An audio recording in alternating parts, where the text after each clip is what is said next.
ದೇಶ್ ಪ್ರಭು ನ್ಯೂಸ್ಗೆ ಸ್ವಾಗತ.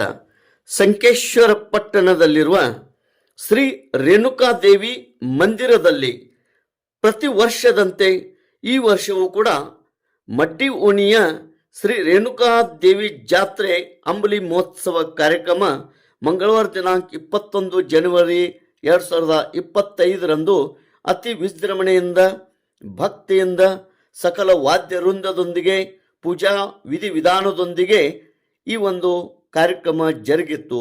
ಸರ್ವ ಸದ್ಭಕ್ತರಿಗೆ ಈ ರೇಣುಕಾದೇವಿ ಜಾತ್ರಾ ನಿಮಿತ್ತವಾಗಿ ಮಹಾಪ್ರಸಾದ ಕಾರ್ಯಕ್ರಮ ಕೂಡ ಹಮ್ಮಿಕೊಳ್ಳಲಾಗಿತ್ತು.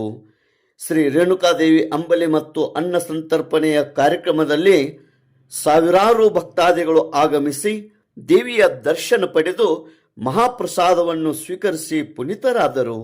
ಪ್ರತಿ ವರ್ಷದಂತೆ ಈ ವರ್ಷವೂ ಕೂಡ ಅತಿ ವ್ಯವಸ್ಥಿತವಾಗಿ ಮತ್ತು ಅಂದಚಂದವಾಗಿ ಈ ಒಂದು ಭಕ್ತಿಮಯವಾದಂಥ ಮಹಾಪ್ರಸಾದ ಮತ್ತು ರೇಣುಕಾದೇವಿ ಅಂಬಲಿ ಕಾರ್ಯಕ್ರಮ ಜರುಗಿತು.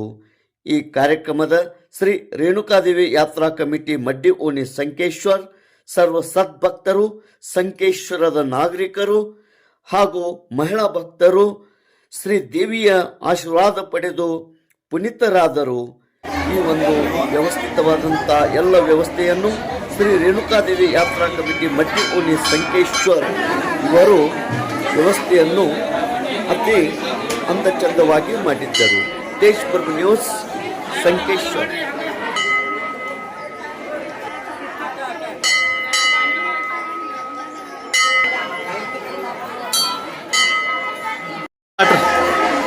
ಇಂದು ಏನು ಇವತ್ತು ಸಂಕೇಶ್ವರದ ಮಡ್ಡಿ ಓಣಿಯ ರೇಣುಕಾದೇವಿ ದೇವಸ್ಥಾನದಲ್ಲಿ ಪ್ರತಿ ವರ್ಷ ಜಾತ್ರೆ ಮಹೋತ್ಸವವನ್ನು ಮಾಡ್ತೀವಿ, ಅಂಬಲಿ ಕಾರ್ಯಕ್ರಮವನ್ನು. ಈ ವರ್ಷವೂ ಕೂಡ ಅತಿ ವಿಜೃಂಭಣೆಯಿಂದ ಅಂಬಲಿ ಕಾರ್ಯಕ್ರಮವನ್ನು ಮಾಡ್ತಾ ಇದ್ದೀವಿ. ಜಾತ್ರಾ ಮಹೋತ್ಸವ ಅತಿ ವಿಜೃಂಭಣೆಯಿಂದ ಸಾಗ್ತಾ ಇದೆ. ಇವತ್ತು ಸಾವಿರಾರು ಭಕ್ತರು ಈ ದೇವಸ್ಥಾನಕ್ಕೆ ಭೇಟಿ ನೀಡಿ ದೇವಿಯ ದರ್ಶನ ಪಡೆದು ಪುನೀತರಾಗಿದ್ದಾರೆ. ಹಾಗೆಯೇ ಮಹಾಪ್ರಸಾದದ ಲಾಭವನ್ನು ಕೂಡ ಪಡೆದುಕೊಂಡಿದ್ದಾರೆ. ಆದ ಕಾರಣ ಏನು ಒಂದು ರೇಣುಕಾದೇವಿ ಜೀರ್ಣೋದ್ಧಾರ ಕಮಿಟಿ ಇದೆ, ಈ ಕಮಿಟಿಯ ಪರವಾಗಿ ಬಂದಂಥ ಎಲ್ಲ ಭಕ್ತಾದಿಗಳಿಗೆ ಹಾಗೂ ಇವತ್ತು ಈ ಒಂದು ದೇವಸ್ಥಾನಕ್ಕೆ ಬಂದು ದರ್ಶನ ಪಡೆದು ಮುತ್ತೈದೆಯರು ಪುನೀತರಾಗಿದ್ದಾರೆ. ಅವರಿಗೂ ಕೂಡ ನಾವು ದೇವಸ್ಥಾನದ ವತಿಯಿಂದ ತುಂಬ ಹೃದಯದ ಧನ್ಯವಾದಗಳನ್ನು ಹೇಳುತ್ತೇವೆ.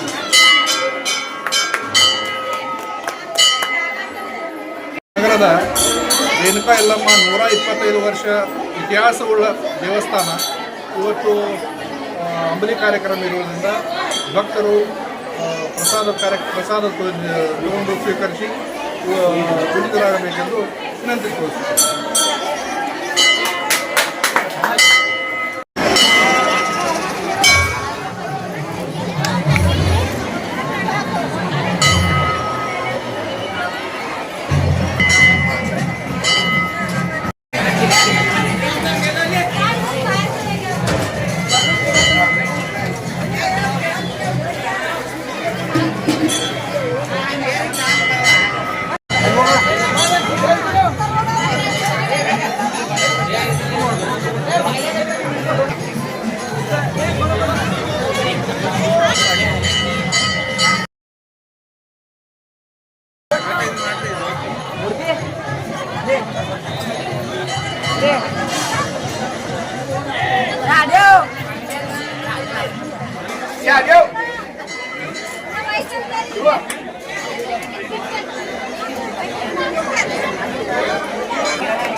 चप्पल नवीन आहे कुठं शिव्या खाऊ का घरात जाऊन आणि